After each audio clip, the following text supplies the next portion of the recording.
slamming Narendra Modi and his mentality, Congress spokesperson Meem Afzal said the BJP PM designate needs to read the law regarding filing of FIRs. On Wednesday, the Gujarat police filed an FIR against Modi on the order of Election Commission, which said that Modi had broken the law by campaigning in a polling area as the 7th phase of general elections were being held around the country. Modi had, after casting his vote, walked out of Ranip polling station in Ahmedabad and then interacted with the waiting media, holding up his inked finger along with the BJP's lotus symbol. ये नरेंद्र मोदी जी की जो जहन है उससे इसका पता चलता है। वो सिर्फ ये समझते हैं कि पिस्तौल दिखाने से या बंदूक दिखाने से या चाकू दिखाने से या FIR दर्ज होती है। इस देश का कानून पढ़ना तो उनकी समझ में आ जाएगा कि FIR किस किस तरह से दर्ज होती है और क्यों होती है और उसकी सजा क्या होती है।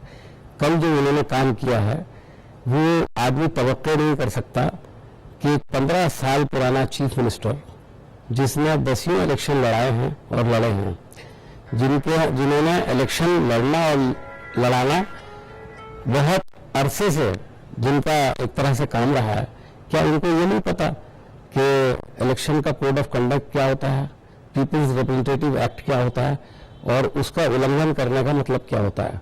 गालिबन वो ये समझते हैं कि प्रधानमंत्री के कैंडिडेट नहीं हैं, शायद प्रधानमंत्री हो गए हैं, लेकिन उन्हें पता होना चाहिए कि प्रधानमंत्री होने के बाद भी आदमी इस कानून से, इस देश के कानून से बंधा रहता है।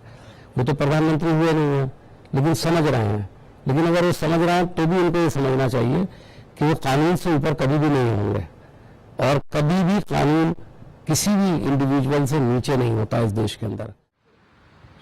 Commenting on Pakistan Army Chief General Raheel Sharif's description of Kashmir as the jugular vein of Pakistan, the Congress party on Thursday said Kashmir is and will always remain an important part of India and added that the solution to Kashmir problem will be decided according to the Indian Constitution. उनके लिए गले की नस हो सकती है, हमारे लिए तो जिंदगी है, हमारे जिस्म में हमारे वजूद का हिस्सा है कश्मीर, इसलिए वो परेशान ना हो। कश्मीर भारत का अटूट अंग है, था और रहेगा, इसलिए वो ज़्यादा परेशान ना हो। उसके अलावा भी बहुत सारी बातें की हैं। मैं समझता हूँ कि इलेक्शन के मौके पर पाकिस्तान से इस किस्म की प्रक्रिया यानी इस किस्म की जो बातें आती रहती हैं उसका एक ही मकसद होता है कि यहाँ पर लोगों को अपनी तरफ मुतवज्जे करें और यहाँ के इलेक्शन में एक तरह से दखलंदाजी करें। मेरे ख्याल में आर्मी चीफ को इसकी ज़रूरत नहीं है। जब सरकार बन जाएगी उसके बाद वो हमसे बात करेंगे और हम भी चाहते हैं कि पाकिस्तान के साथ अच्छे रिश्ते हों, हम उसके खिलाफ नहीं हैं, लेकिन कश्मीर के ताल्लुक से आज नहीं से हमारा 1947 के बाद से लेकर आज तक हमारा स्टैंड है, बहुत क्लियर है और उन्होंने यूनाइटेड नेशंस की भी बात की है। मेरा ख्याल है उनको देखना चाहिए कि मुशर्रफ साहब कौन सा पैक्ट करके गए थे, उसको पढ़ने तो ज़्यादा अच्छा होगा।